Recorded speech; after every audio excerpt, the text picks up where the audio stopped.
नमस्कार साथीहरू, मेरो युट्युब च्यानलमा हजुरहरूलाई स्वागत छ। फेरि पनि म हजुरहरूको माझ सानो भिडियो लिएर उपस्थित भइसकेको छु। हामी सबैको सपना हुन्छ, लेखिरहेका हुन्छौँ। कोही राम्रो जीवन चाहन्छ, कोही परिवारको राम्रो भविष्य सुनिश्चित गर्न चाहन्छ, कोही समाजमा राम्रो मान्छे भन्न चाहन्छ, कोही राम्रो पैसा कमाउन चाहन्छ, कोही राम्रो बिजनेसम्यान भन्न चाहन्छ, त कोही परिवारमा राम्रो घरको एकदम राम्रो बन्न चाहन्छ, कोही राम्रो सेमा पास हुन चाहन्छ। तर के कारणले पास हुन सकेका छैनौँ, के कारणले हामी राम्रो मान्छे भन्न सकेका छैनौँ भन्ने विषयलाई लिएर यो सानो भिडियो बनाएको छु। मेरो भिडियो सुरुदेखि अन्त्यसम्म हेरेर सपोर्ट गर्नुहोला। सबै आउँदो भिडियोहरूको लागि हेर्नको लागि लाइक र सब्सक्राइब गर्न नभुल्नु होला। आउनु भिडियो सुरु गरौँ। चिजमा चाहिँ सपना देख्नेहरू मान्छे धेरै छन्, तर सपना पुरा गर्ने मान्छे थोरै छन्। किनभने पहिलोमा रहेको छ, किनभने हामी आफ्नो बाटोमा 3वटा मुख्य पर्खालहरू बनाएर बसिरहेको रहेको छ। डर जस्तोमा रहेको छ पाहना, त्यसमा रहेको छ ढिलाइ। हामी 3वटा कुरालाई अगाडि नै यो 3वटा कुरादेखि डराएर आफै नै पछाडि गइरहेका छौँ। किनभने हामीले आफ्नो बाटो 3वटा पर्खालहरू छोडेर डर, पाहना, ढिलाइ, यिनीहरूको कारणले गर्दा हामी अहिलेसम्म नै पछाडि परिरहेका छौँ। हामी भन्छौँ अहिले समय ठिक छैन, पैसा पुग्दैन, साथ दिने मान्छे कोही छैन, अलिक पछि सुरु गर्छु।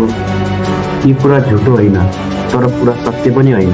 किनभने यी कुराहरूले गर्दा नै हामी पछाडि परिरहेका छौँ। त्यो कुरा पनि यी कुराहरूले पनि केही कुरामा सपोर्ट गरिरहेको हुन्छ। हामीले सत्य के हो भने हामी परिवर्तन गर्न गइरहेका छौँ। परिवर्तन हुन आफूलाई नै परिवर्तन गर्न गइरहेका छौँ। नयाँ बाटो चाल्न गइरहेका छौँ। तर आफैमा खराब बानी पनि होइन, डरले हामीले सतर्क पनि बनाइरहेको हुन्छ। तर डरले निर्णय नै जसले भने यो डर जेल भन्छ। हामीले जुन कुराहरूलाई गरिरहेका छौँ त्यसलाई सतर्क पनि बनाइरहेको हुन्छ एउटा कुरामा। र त्यसलाई चाहिँ निर्णय बनाउने बन्द भनिरहेको हुन्छ।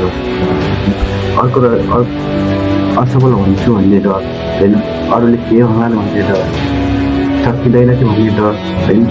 यी डरहरूमध्ये हामीलाई त्यही ठाउँमा रोकिदिन्छ। हामीले जुन सपना देख्छौँ त्यो सपनामा सीमित हुन्छ, हामी यसलाई अगाडि बढाउन सक्दैनौँ। तेस्रो नम्बरमा रहेको छ ढिलाइ। हामी सबैभन्दा खतरनाक बानी भनेको भोलि गर्छु भन्ने शब्द सुन्दा सामान्य लाग्छ, तर यो शब्द भनेको भोलि कति सपना मरेका छन्, कसैले गरेको छैन होइन। भोलि गर्दा गर्दै दिन बित्छ, वर्ष बित्छ, एक दिन हाम्रो नै भविष्य नै बित्छ। मैले सुरु गरिनँ, किन सुरु गरिनँ होला भन्ने जब पछाडि फर्केर हेर्दा अझै हामीसँग लाइफ मान्छे जब सुरु गरेर सफल भनिसक्छ, त्यति बेला हामीलाई लाग्न सक्छ सायद थोरै पनि सुरु गरेको भए सफल भनिन्थ्यो होइन भन्ने पछाडि हामीलाई याद आउन सक्छ। त्यसैले साँचो कुरा के हो भने सही समय कहिले पनि आउँछ।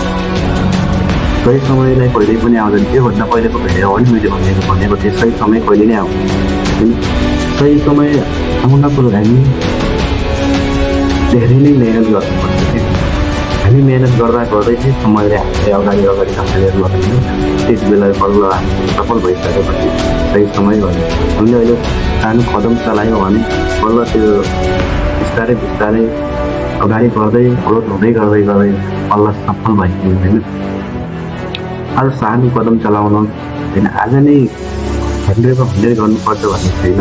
आज 1% मात्र गर्नुहोस्, थोरै मात्रामा गर्न चाहन्छ। आजको 1%को सुरु गर्नु भयो भने भोलिको त्यो नै 100 हो। अनि तपाईँले त्यो नै सुरु गर्नु भएन भने भोलि के हुन्छ?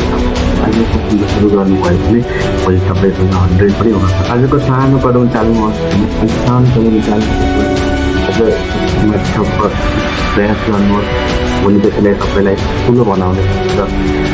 यदि मेरो भिडियो मन परेमा, यदि हजुरले पनि केही गरे सोच बनाउनु भएको छ भने मेरो भिडियोले हजुरलाई थोरै पनि सपोर्ट गर्यो भने, यदि मेरो भिडियो हेरिराख्नु भएको छ, तपाईँहरूमा पनि केही गर्ने सोच विचार गर्नुभएको छ, र तपाईँहरू पनि अहिलेसम्म यी कारणले पछाडि बढ्नु भएको छ भने यसमा बाचा गर्नुहोस् होइन। म भावनाको सहारा लिँदिनँ होइन, म डरको सामना गर्छु, म आजै सुरु गर्छु भनेर लाग्नुहोस्।